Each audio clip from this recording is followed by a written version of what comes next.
Hello मेरे प्यारे दोस्तों, कैसे हैं आप लोग। तो क्लास 12th का, जैसे कि आपको पता है, हमारा ऑनगोइंग कोर्स चल रहा है जिसमें हमने अब तक सॉल्यूशन चैप्टर बहुत ही अच्छे तरीके से पढ़ लिया था। अब हम स्टार्ट करते हैं अपना अगला चैप्टर, जिसका नाम है इलेक्ट्रोकेमिस्ट्री। ये मैं आपको पहले बता दूं, ये बहुत ही छोटा चैप्टर है, बट इलेक्ट्रोकेमिस्ट्री आपको 9 मार्क्स दिलाएगा सीबीएसई क्लास 12th के बोर्ड के एग्जाम में। दैट मीन्स कि 9 मार्क्स के ये क्वेश्चन पेपर इसमें बनते हैं। तो सोचो कितना इंपॉर्टेंट हो जाता है। फिजिकल केमिस्ट्री के अंदर solution, electro and chemical kinetics 3 chapter हैं। इसमें से इलेक्ट्रो सबसे हाईएस्ट वेटेज रखता है, दैट इज 9 मार्क्स का। और इसके क्वेश्चंस भी बहुत आसान आसान आते हैं। तो काम करते हैं, मैं आपको बेसिक से समझाने वाला हूं कि इलेक्ट्रोकेमिस्ट्री क्या है। आपको यदि जीरो नॉलेज है इलेक्ट्रो के बारे में, कोई भी बच्चा हो, चाहे वो 11th में हो, चाहे वो 12th में हो, किसी को भी इलेक्ट्रो पढ़ना है बेसिक से, इस वीडियो को देख लो। इवन 9th 10th का बच्चा भी देखेगा ना, उसे भी समझ में आएगा बिल्कुल अच्छे से। और मैं एनसीईआरटी के क्वेश्चन 60 to 60 कराते जाऊंगा आपको, तो घबराने की जरूरत है नहीं। देखो इलेक्ट्रो कितने अच्छे तरीके से करते हैं। देखो सबसे पहली चीज, इलेक्ट्रोकेमिस्ट्री होती क्या है। What is electrochemistry. इलेक्ट्रोकेमिस्ट्री को समझने के लिए चलो हम एक काम करते हैं, एक एग्जाम्पल के थ्रू इसको समझते हैं, फिर इसको एक्सप्लेन करेंगे। मैंने मान लो एक रिएक्शन लिखी है नॉर्मल सी। एक नॉर्मल सी रिएक्शन है, zinc plus copper sulphate is equal to zinc sulphate plus copper. ये सिंपल सी रिएक्शन है दोस्तों। इस रिएक्शन के अंदर क्या हुआ, जब Zn CuSO4 से रिएक्ट करता है तो ZnSO4 प्लस Cu बनाता है। देखने से रिएक्शन बिल्कुल सिंपल लग रही है, बट यदि मैं आपको पूछूं क्या ये एक रिडॉक्स रिएक्शन है, यानी कि क्या इसमें ऑक्सीडेशन हो रहा है, रिडक्शन हो रहा है, तो आप क्या जवाब दोगे। ध्यान से देखना। Zn की ऑक्सीडेशन नंबर की वैल्यू कितनी है दोस्तों, बताओ मेरे को। Zn न्यूट्रल स्टेट में है। जब भी कोई भी चीज न्यूट्रल स्टेट में हो, जिसपे कोई चार्ज ना हो, तो उसपे वैल्यू होती है 0, है ना। ऑक्सीडेशन नंबर कैसे निकालते हैं ये आप देख सकते हो मेरे 11th के रिडॉक्स के लेक्चर में। तो आप इलेक्ट्रोकेमिस्ट्री के अंदर आपको ये पता होना चाहिए किसकी कितनी ऑक्सीडेशन नंबर की वैल्यू होती है, ताकि मैं इलेक्ट्रॉन का ट्रांसफर दिखा सकता हूँ।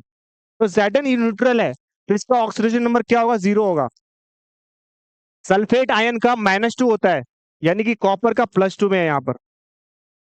सिमिलरली सल्फेट का -2 है, तो कॉपर का क्या, जिंक का क्या है दोस्तों, +2 है इधर। और यहाँ पे कॉपर न्यूट्रल है, अकेला है, तो ये 0 में है।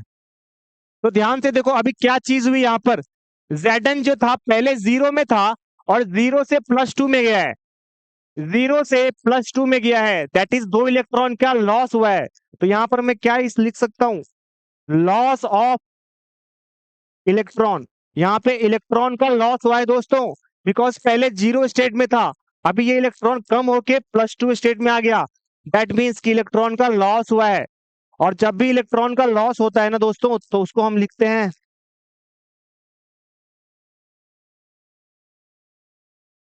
ऑक्सीडेशन। तो ये प्रोसेस क्या है दोस्तों, ऑक्सीडेशन प्रोसेस है। Loss of electron is called oxidation, and gain of electron is called reduction. ध्यान से सुनना। जब इलेक्ट्रॉन का लॉस होगा तो ऑक्सीडेशन होगा, जब भी गेन होगा तो रिडक्शन होगा। तो यहां पर समझ में आया, लॉस ऑफ इलेक्ट्रॉन कर रहे हैं ऑक्सीडेशन के केस में। ठीक है। अब देखो, कॉपर +2 से 0 में गया, तो इलेक्ट्रॉन की गेनिंग हुई या लॉस हुई, +2 से 0 में ऑब्वियसली गेन करेगा। तो +2 से ये 0 में गया है, that means gain of electron. और गेन ऑफ इलेक्ट्रॉन का मतलब क्या होता है दोस्तों, अभी आपको सिखाया है। गेन ऑफ इलेक्ट्रॉन का मतलब क्या होता है, रिडक्शन। तो इससे आपको क्या समझ में आ रही है, कि मैंने इस इक्वेशन के थ्रू ये समझा कि इसमें Zn क्या कर रहा है, इलेक्ट्रॉन लॉस कर रहा है, दैट इज जिंक की ऑक्सीडेशन हो रही है। और कॉपर क्या कर रहा है, इलेक्ट्रॉन की गेनिंग कर रहे हैं, दैट मीन्स कॉपर की रिडक्शन हो रही है। समझो, एक का ऑक्सीडेशन हो है और एक का रिडक्शन है। तो इस रिएक्शंस के अंदर ऑक्सीडेशन और रिडक्शन रिएक्शन दोनों साइमल्टेनियसली चल रही है। मतलब ऑक्सीडेशन भी हो रहा है एक ही रिएक्शन में, और रिडक्शन भी हो रहा है। जब भी ऐसा कोई केस हो जहां पे ऑक्सीडेशन और reduction takes place at the same time, then it is called redox reaction. This is called redox reaction. तो ये रिएक्शन कौन सी है दोस्तों, रिडॉक्स की रिएक्शन है, बिकॉज इस रिएक्शन के अंदर ऑक्सीडेशन भी हो रही है और रिडक्शन भी हो रही है। तो जब भी ऑक्सीडेशन एंड रिडक्शन साइमल्टेनियसली होता है तो उसको हम रिडॉक्स रिएक्शन कहते हैं। तो ये तो रिडॉक्स रिएक्शन है, समझ में आ गया। जब भी आप रिडॉक्स रिएक्शंस करोगे ना, तो सॉल्यूशन क्या करता है दोस्तों, हीट प्रोड्यूस करेगा, है ना, गर्म हो जाएगा सॉल्यूशन। दैट मीन्स कि यहाँ पर इलेक्ट्रॉन की ट्रांसफर की वजह से कुछ ना कुछ केमिकल एनर्जी जनरेट हुई है। ध्यान से सुनना, इलेक्ट्रॉन के ट्रांसफर की वजह से केमिकल एनर्जी जनरेट हुई है, therefore it is called conversion of electrical energy into chemical energy. यही है इलेक्ट्रोकेमिस्ट्री। जब भी आपके पास इलेक्ट्रिकल एनर्जी केमिकल एनर्जी में कन्वर्ट होती है और केमिकल एनर्जी इलेक्ट्रिकल एनर्जी में कन्वर्ट होती है, उस प्रोसेस को हम इलेक्ट्रोकेमिस्ट्री कहते हैं।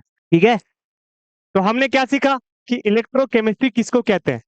आइए हम देखते हैं कि इलेक्ट्रोकेमिस्ट्री के बाद इलेक्ट्रोलाइट्स क्या होते हैं। कुछ टर्म्स आपको पता होना चाहिए ताकि आप अच्छे से इस चैप्टर को समझ सकते हो।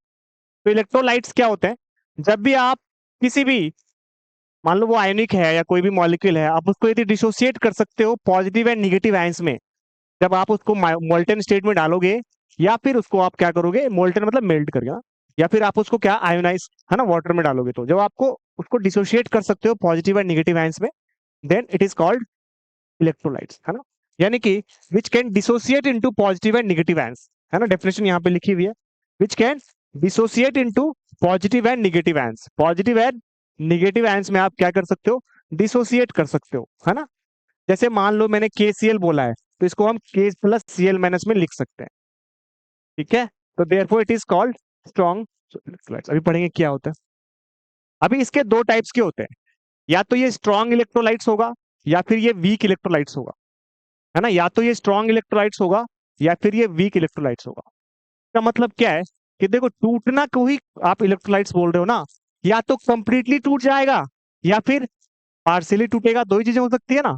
कोई भी जो भी आयनिक कंपाउंड आप ले लो तो वो तो कंप्लीटली टूटेगा, यानी कि जो चीजें कंप्लीटली डिसोसिएट हो सकती हैं, that is called strong electrolytes. तो which can be dissociated completely, completely dissociate हो सकती है दोस्तों strong electrolytes positive and negative ions में। जैसे कि आपने एग्जांपल लिया स्ट्रॉन्ग एसिड का, HCl का ले लो, HCl H plus Cl minus में कंप्लीटली डिसोसिएट हो सकता है, therefore it is called strong electrolytes. H2SO4 ले लो, H2SO4 भी twice of H plus plus SO4 2 minus में डिसोसिएट हो सकता है, therefore it is called strong electrolytes. आप NaOH का केस ले लो, Na plus plus OH minus में डिसोसिएट हो सकता है, therefore it is called strong electrolytes. तो that means strong acid, strong base और सॉल्ट, सॉल्ट भी है दोस्तों। जैसे कि मान लीजिए आप NaCl लेते हो, तो Na प्लस और Cl माइनस में ये इजिली डिसोसिएट हो जाता है, therefore it is called strong electrolytes. Completely dissociation को हम स्ट्रॉन्ग इलेक्ट्रोलाइट से डिटरमाइन करते हैं। और वीक इलेक्ट्रोलाइट्स क्या होता है, जो पार्शियली डिसोसिएट होते हैं, कंप्लीटली नहीं होते, यानी कि उसको क्या आप कर सकते हो, पार्शियली डिसोसिएट कर सकते हो। जैसे कि वीक एसिड हो गया अपना, वीक एसिड ये पार्शियली डिसोसिएट होगा CH3CO माइनस और H प्लस में, कंप्लीटली नहीं होगा दोस्तों। Weak base NH4OH partially dissociate होगा NH4 प्लस OH माइनस में। तो जो पार्शियली डिसोसिएट हो सकते हैं वो वीक इलेक्ट्रोलाइट्स कहलाते हैं। तो स्ट्रॉन्ग में क्या होता है, कंप्लीटली डिसोसिएशन होता है। एग्जांपल्स क्या हो गए, स्ट्रॉन्ग एसिड हो गए, स्ट्रॉन्ग बेस हो गए, सॉल्ट हो गया, ये तीनों स्ट्रॉन्ग इलेक्ट्रोलाइट्स के एग्जांपल है। और वीक इलेक्ट्रोलाइट्स के एग्जांपल क्या है, weak acid and weak base. I hope आपको ये चीजें समझ में आ गई होगी। आगे बढ़े, तो जब हमने इलेक्ट्रोलाइट्स इतने अच्छे से पढ़ लिया, अब हम अगला कॉन्सेप्ट समझते हैं जिसका नाम है electrolysis. Electrolysis, what is electrolysis. Electrolysis क्या होता है, देखो, इलेक्ट्रोलाइट्स क्या होता है, जब कोई चीजें पॉजिटिव एंड निगेटिव आयंस में टूट जाती है ना, तो उसको हम इलेक्ट्रोलाइट्स कहते हैं। इस प्रोसेस को हम इलेक्ट्रोलाइसिस कहते हैं। यानी कि when it is a process in which electrolytes dissociate into positive and negative ions, this is called electrolysis। इस प्रोसेस में इलेक्ट्रोलाइट्स डिसोसिएट हो जाते हैं पॉजिटिव एंड निगेटिव आयंस में। ठीक है, तो इसको हम इलेक्ट्रोलाइसिस कहते हैं, है ना। डेफिनेशन लिख दूं, प्रोसेस ऑफ डिसोसिएशन और ionisation of electrolytes into respective ions, positive और नेगेटिव आयंस, है ना। इसको हम इलेक्ट्रोलाइट्स कहते हैं। ठीक है, अब हम इलेक्ट्रोलाइट्स तो हमने सीख लिया। अब हम इलेक्ट्रोलाइट्स का क्या देखने जा रहे हैं, हम NaCl की इलेक्ट्रोलाइसिस देखने जाएंगे। ठीक है, that means electrolysis of NaCl। Electrolysis of NaCl देखते हैं। इसके थ्रू ना हम फैराडे फर्स्ट लॉ देखने वाले हैं। बट मैं आपको कोई फॉर्मूला नहीं बताऊंगा इस क्लास में, कोई लॉ नहीं बताऊंगा। बिना लॉ के मैं सारे क्वेश्चंस एनसीईआरटी के A to Z क्वेश्चन करवा के दिखाने वाला हूँ। इस चैप्टर से 40% क्वेश्चन इसी टॉपिक से आता है, जो कितना आसानी से करूंगा मैं। समझना है बस आपको। ठीक है, समझते रहेंगे ना तो चीजें आसान हो जाएगी। हम NaCl की इलेक्ट्रोलाइसिस पढ़ रहे हैं, तो हमने क्या देखा पहले,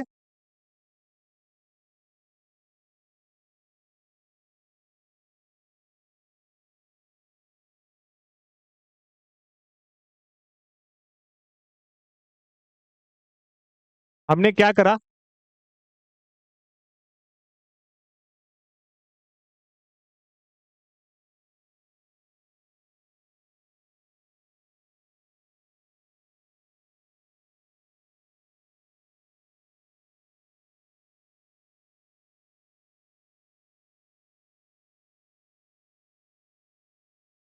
रफ एंड से बनाता है ना, तो बहुत टाइम लग जाएगा।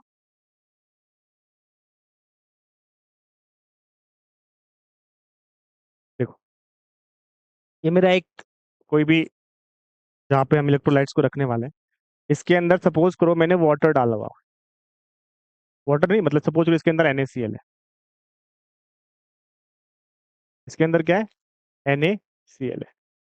अब NaCl यदि आप डालोगे वाटर के अंदर या मोल्टेन, तो वो Na+ और Cl- में कन्वर्ट होगा, है ना।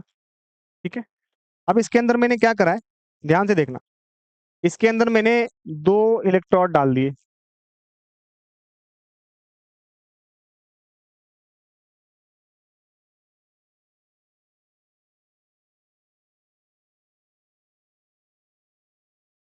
ठीक है,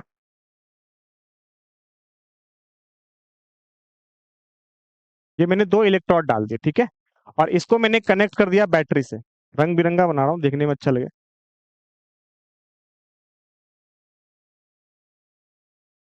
ठीक है, समझ में आया। अब देखो क्या होगा कि यहाँ पर ये इलेक्ट्रोड जो है ना, सपोज करो ये निगेटिव इलेक्ट्रोड है, ये पॉजिटिव इलेक्ट्रोड है ना। Negative electrode is actually called cathode. आपको मैं समझाऊंगा कैसे आप इसको कैथोड एनोड लिखते हो। तो एक काम करते हैं, दूसरे कलर से लिखते हैं ताकि अच्छा लगे देखने में। ये नेगेटिव इलेक्ट्रोड है, negative electrode is called cathode, और positive electrode is called anode, है ना। तो देखो, ये मैंने क्या करा, NaCl है अपना, उसको जब आप वाटर के अंदर डालते हो, है ना, तो NaCl क्या करता है, पॉजिटिव एंड निगेटिव आयंस में डिसोसिएट हो जाता है। ठीक है, NaCl तो पॉजिटिव एंड निगेटिव आयंस में डिसोसिएट हो गया, बट सिंस इसके पास वाटर मॉलिक्यूल प्रेजेंट है, NaCl क्या कर रहा है दोस्तों, पॉजिटिव एंड निगेटिव आयंस में डिसोसिएट हो रहा है। जैसे ही आप इसको बैटरी से कनेक्ट करोगे ना, तो NaCl के मॉलिक्यूल क्या करेंगे, मूवमेंट करने लगेंगे। क्या करेंगे, मूवमेंट करेंगे। मूवमेंट कहाँ करेंगे, जहां पे उनको अट्रैक्शन दिखेगा। तो यहां पर क्या होगा, इसकी वजह से जो Na+ का मॉलिक्यूल है, वो क्या करेगा दोस्तों, निगेटिव इलेक्ट्रोड के पास जाना चाहेगा, बिकॉज निगेटिव पॉजिटिव अट्रैक्ट करेंगे एक दूसरे को। और सिमिलरली जो अपना Cl- का मॉलिक्यूल है, वो पॉजिटिव इलेक्ट्रोड के पास जाना चाहेगा।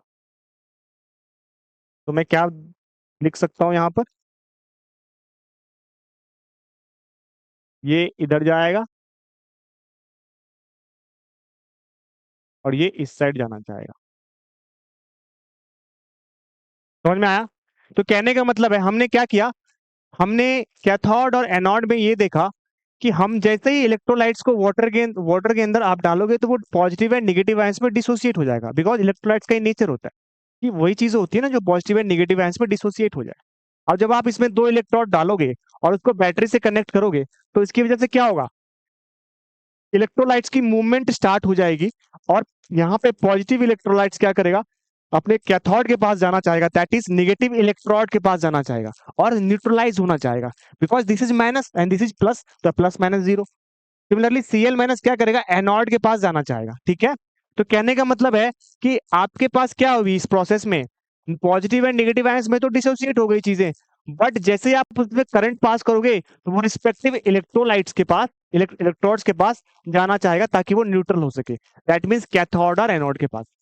कई सारे बच्चों को ये कंफ्यूजन होती है कि सर कैथोड आपने नेगेटिव क्यों डाला है। अरे बच्चों, ये समझो, ऐसे समझो इस चीज को, कितना आसान है, जिंदगी आसान है यदि आप सोचोगे इस तरीके से तो।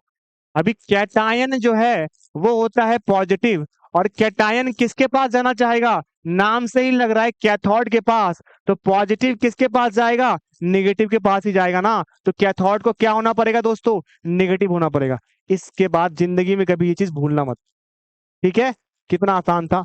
सिमिलरली एनायन कहाँ जाना चाहेगा, एनॉड के पास, बिल्कुल नाम से ही लग रहा है, तो एनायन नेगेटिव होता है, बचपन से पढ़ रखा है, तो एनॉड को क्या होना पड़ेगा दोस्तों, पॉजिटिव होना पड़ेगा। कितना आसान है।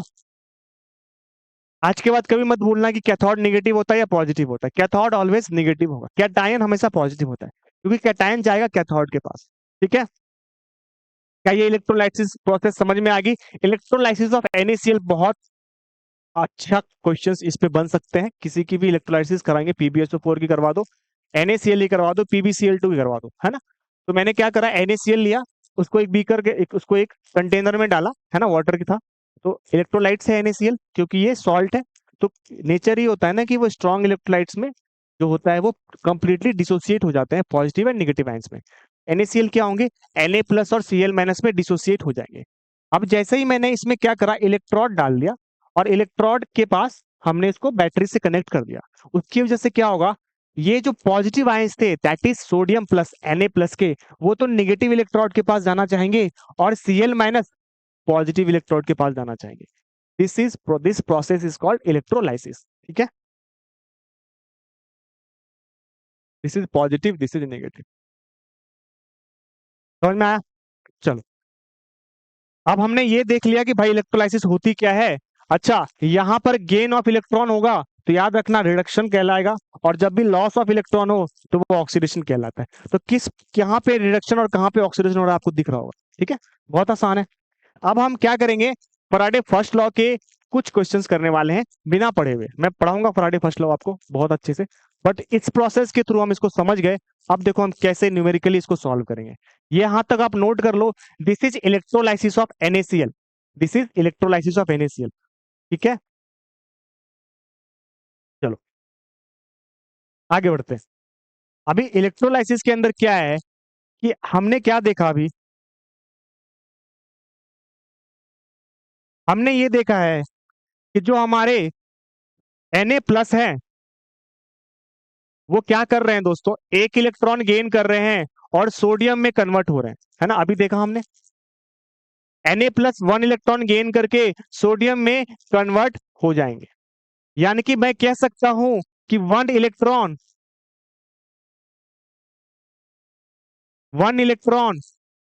प्रोड्यूसेस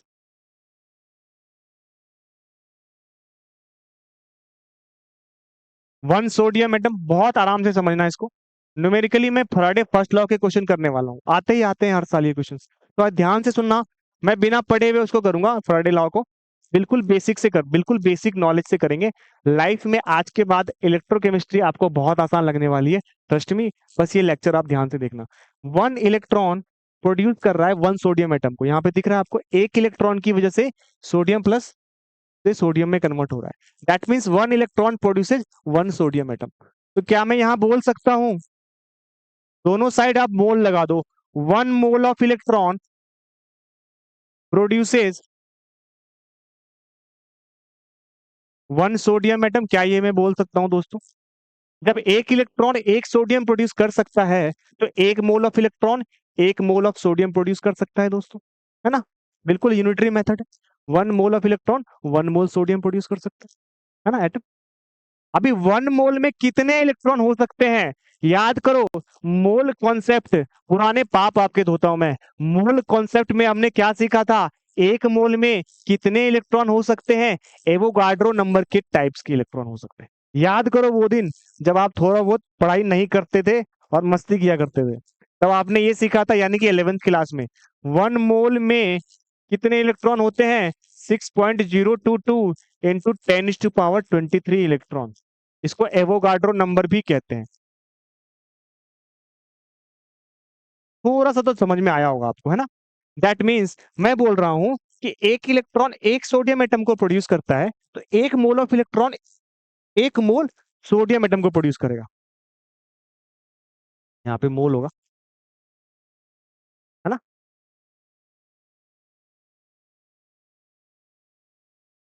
दोनों साइड मैंने क्या करा, मोल लगा दिया।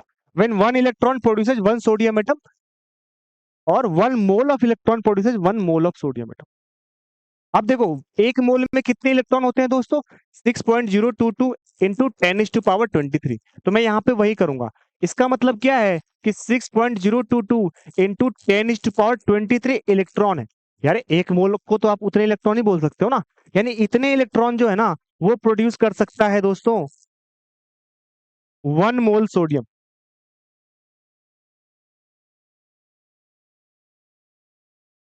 ठीक है, इतने इलेक्ट्रॉन 1 मोल सोडियम प्रोड्यूस कर सकता है। समझ में आया।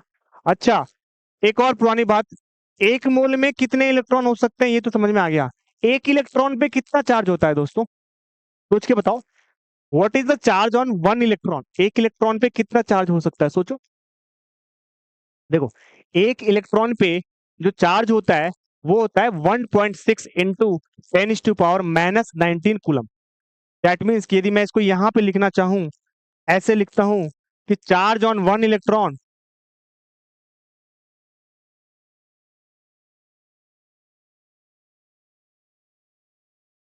यहाँ पे वो हो जाएगा ना, इस साइड लिख देते हैं इसको।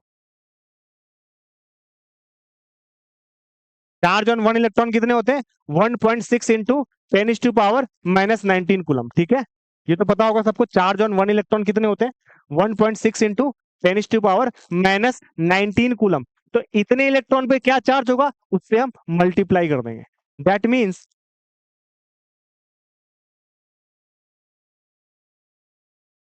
6.022 इंटू 10⁻23 इलेक्ट्रॉन तो थे, बट एक इलेक्ट्रॉन पे कितना चार्ज है दोस्तों, 1.6 इंटू 10⁻⁻19 कूलम। ऑब्वियसली ये माइनस में ही चार्ज होगा, बट साइन हम अभी नहीं ले रहे।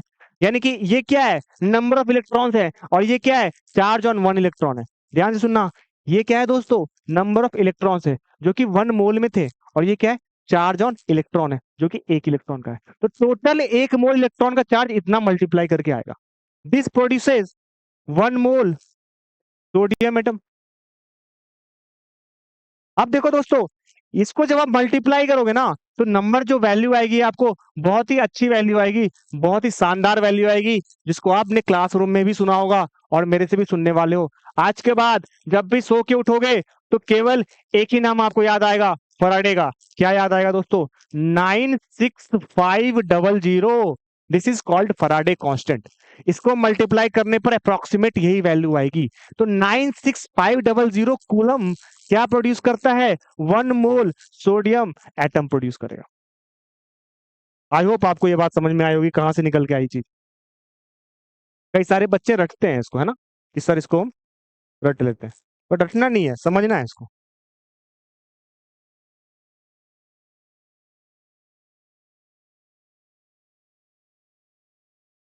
ठीक है, तो 96500 कूलम हमारे पास ये वैल्यू निकल के आ रही है। तो यानी 1 फराडे इक्वल टू 96500 कूलम की वैल्यू होती है। समझ में आ गया आपको, कितना आसान था। 1 फराडे की वैल्यू हमने यहां से निकाल ली 1 मोल सोडियम एटम के लिए। ठीक है, आगे बढ़े। अब देखो, अब हम क्या करने वाले हैं, एक चीज को ध्यान से समझ लो आप, कि जब आप 1 मोल सोडियम एटम पे चार्ज निकाल देते हो तो हमने 1 फराडे की वैल्यू निकाल दी। अब यदि मैं Cl माइनस की बात करता तो मैं क्या लिखूंगा, Cl माइनस में 1 इलेक्ट्रॉन लूज करा तो Cl में कन्वर्ट हो गया। बट Cl क्या है, एक गैस है जो कि इंडिपेंडेंट एग्जिस्ट नहीं कर सकता, मॉलिक्यूल में एग्जिस्ट करेगा। तो Cl और प्लस Cl मिलके Cl2 बना लेंगे। बट इसको मैं ऐसे लिख सकता हूँ, ट्वाइस ऑफ Cl माइनस, जब 2 इलेक्ट्रॉन लॉस करता है तो Cl2 बनाता है। डायरेक्टली बना लिया मैंने, है ना। इसको मैंने डायरेक्टली लिख लिया। ये कहाँ से आया, 1 Cl माइनस, ये यहाँ से आया दोस्तों। यहाँ पे मैं लिख देता हूँ ताकि कंफ्यूजन ना हो। यहाँ पे मैं लिख देता हूँ, 1 Cl माइनस जो है वो 1 इलेक्ट्रॉन लूज करता है तो Cl में कन्वर्ट होता है। ऐसे ही 2 Cl जब मिलेंगे इलेक्ट्रॉन लूज करके तो Cl2 बनाएंगे, है ना। तो यहां से ये मैंने लिख दिया। दैट मीन्स कि मैं यहां पर क्या बोल सकता हूं, कि 2 इलेक्ट्रॉन प्रोड्यूस क्या करता है, 1 मोल Cl2। 2 इलेक्ट्रॉन प्रोड्यूस करता है 1 मोल Cl2, वैसे ही बनाएंगे जैसे वहां बनाया था। इसका मतलब क्या है, 2 मोल इलेक्ट्रॉन क्या प्रोड्यूस करेगा, 1 मोल Cl2। यहाँ पे मोल नहीं आएगा, समझ में आया क्या कह रहा हूं मैं यहाँ पे, 1 मोल Cl2। यहाँ पे मैं क्या बोल रहा था, 2 इलेक्ट्रॉन प्रोड्यूस करता है 1 Cl2, तो 2 मोल क्या प्रोड्यूस करेगा, 1 मोल Cl2। सिमिलर है। तो इसका मतलब यहां से मैं वही चीज करूंगा, 1 मोल पे कितने इलेक्ट्रॉन है, 6.022 into 10⁻23 multiplied by the 1.6 into 10⁻−19 coulomb. ये प्रोड्यूस करेगा 1 मोल Cl2। तो यहां से आप क्या निकाल के ले आओगे, इसकी वैल्यू 96500 कूलम, 2 इंटू ये क्या प्रोड्यूस करेगा, 1 मोल Cl2। तो यहां से आपको क्या दिख रहा है दोस्तों, यहां से मुझे ये दिख रहा है ना, कि ये जो फराडे की कांस्टेंट की वैल्यू है, जो कि F इज इक्वल टू 96500 है मेरा यहाँ पर, ये जो फराडे कांस्टेंट की वैल्यू है ना, ये जो फराडे कांस्टेंट की वैल्यू निकल के आ रही है, ये किस पे डिपेंड कर रहा है, कितने इलेक्ट्रॉन लॉस और गेन हो रहे हैं। तो वहां पर सोडियम के केस में 1 इलेक्ट्रॉन लॉस और गेन हो रहा था, तो 1 फराडे की वैल्यू ये कि हमारे पास क्या आ रहे थे, चार्ज आ रहे थे। ठीक है, 1 इलेक्ट्रॉन के। और यहां पर क्या हो रहा था दोस्तों, 2 इलेक्ट्रॉन का हो रहा है ट्रांसफर। तो दैट मीन्स 2 फराडे चार्ज आएगा, यानी कि जितने इलेक्ट्रॉन का ट्रांसफर होगा ना, उतने फराडे चार्ज यहां पर आता है मेरे पास। कोई दिक्कत है यहां तक, सब समझ में आ रहा है। तो हमने तो ये चीज सीख ली कि कैसे फराडे को आप डिफाइन करते हो, ठीक है, कितने इलेक्ट्रॉन का चार्ज और कितने इलेक्ट्रॉन का, ठीक है। अब जब हम पढ़ने वाले हैं कि आपने एक बार इलेक्ट्रॉन को देख लिया कि कितने इलेक्ट्रॉन्स का चार्ज आ रहा है और कितने इलेक्ट्रॉन ट्रांसफर हो रहे हैं, और उससे आपने फराडे कांस्टेंट की वैल्यू निकाल ली, ये चीज तो समझ में आ गई। इसमें एक और चीज आती है जो छोटा सा कॉन्सेप्ट है, वो ये कहता है कि what is primary change and what is secondary change. ये भी 1 नंबर का क्वेश्चन आ जाता है। तो देखो इसी से समझते हैं, Cl माइनस ने जब इलेक्ट्रॉन लूज करा तो Cl में कन्वर्ट हो गया, this is called primary change, this is called primary change, this is called primary change. और एक बार जब Cl में कन्वर्ट हो गया, उसकी वजह से दूसरा चेंज आया, Cl plus Cl is equal to Cl2, this is called secondary change. ये भी आपको कई बार क्वेश्चंस पूछते हैं, what is primary change and what is secondary change, 1 marker question आपको आ सकता है, ठीक है। तो प्राइमरी की वजह से जो चेंज प्रोड्यूस हो, that is called secondary change. समझ में आ गया, यहां तक कोई दिक्कत है। आई होप इलेक्ट्रोकेमिस्ट्री आपको अच्छे से समझ में आ रही होगी। कैसे हमने क्वेश्चन सॉल्व करा है वो हम ध्यान से इसी प्रोसेस के थ्रू देखेंगे। अभी के लिए हमने क्या देखा है, कि कितने इलेक्ट्रॉन वो प्रोड्यूस करेगा, जिसकी वजह से कितना इलेक्ट्रिसिटी वो सप्लाई होगा, है ना। फराडे कांस्टेंट की वैल्यू हमने निकाली हुई है, ठीक है। बहुत आसान है, किसी की भी क्वेश्चंस को आपको निकालना हो, सपोज वो मेरे से पूछेगा कि मेरे को 1 मोल Cu2 प्लस चार्ज को मुझे Cu में कन्वर्ट करना है, फाइंड, कह रहा find the charge on coulomb.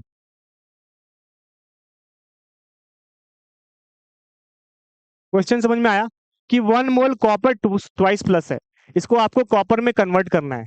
तो आप मेरे को बताओ कितने चार्ज में की रिक्वायरमेंट होगी यहाँ पर, है ना।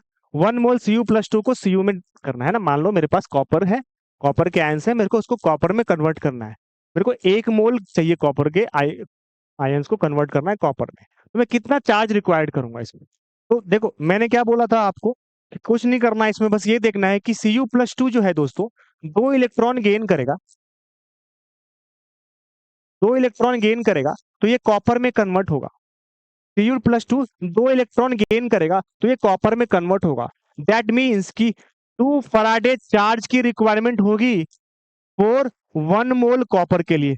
मैंने क्या बोला था आपको, जितना इलेक्ट्रॉन गेन और लॉस करे, ठीक है, न्यूट्रल होने के लिए उतने फराडे चार्ज की रिक्वायरमेंट होगी 1 मोल के लिए। तो 2 फराडे चार्ज की रिक्वायरमेंट होगी 1 मोल के लिए। दैट मीन्स 2 × 96500 कूलम की रिक्वायरमेंट होगी। समझ में आया? ये एनसीईआरटी का क्वेश्चन है, दिस इज एनसीईआरटी क्वेश्चन। एक और क्वेश्चन मैं लेके चलता हूं आपको एनसीईआरटी का। सपोज उन्होंने एक क्वेश्चन दिया है कि आपको क्या करना है, this is also NCERT question, ध्यान से देखना। आपको क्या करना है, H2O से O2 प्रोड्यूस करना है, ठीक है ना। हमें क्या करना है, 1 मोल O2 प्रोड्यूस करना है H2O से। तो चार्ज की रिक्वायरमेंट कितनी होगी, है ना, फाइंड द चार्ज। तो कैसे करोगे,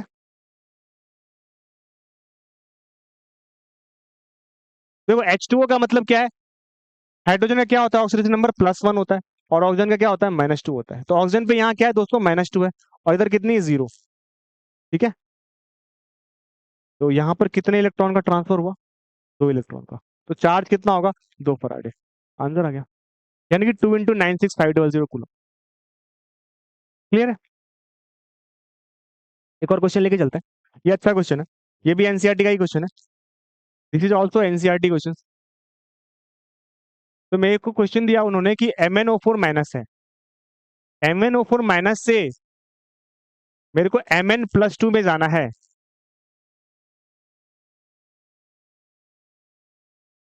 find the charge required.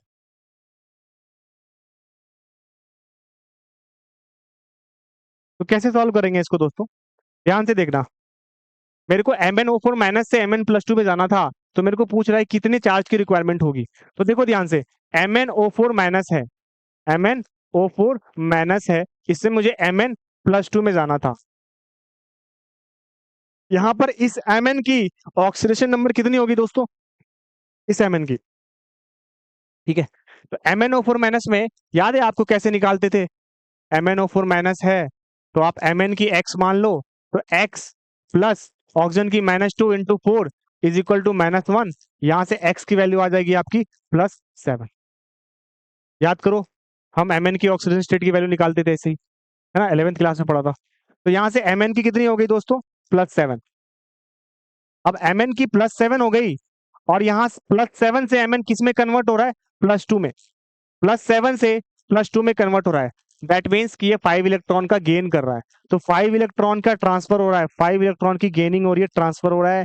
That means charge कितना हो जाएगा दोस्तों, चार्ज कितना हो जाएगा, ध्यान से बताओ, बहुत आसान है, क्या हो जाएगा, 5 फराडे। That is 5 × 96500 coulomb. कितना आसान था,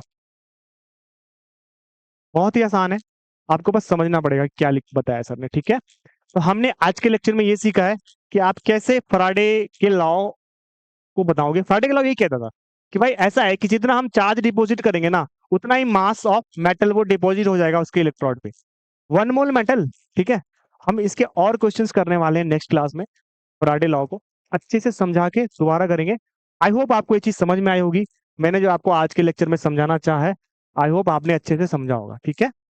तो आप ध्यान से इस चीज को घर पे जाके एक बार प्रैक्टिस करना, रिवाइज करना, और इसको समझना कि सर ने कैसे आपको बता रखा है।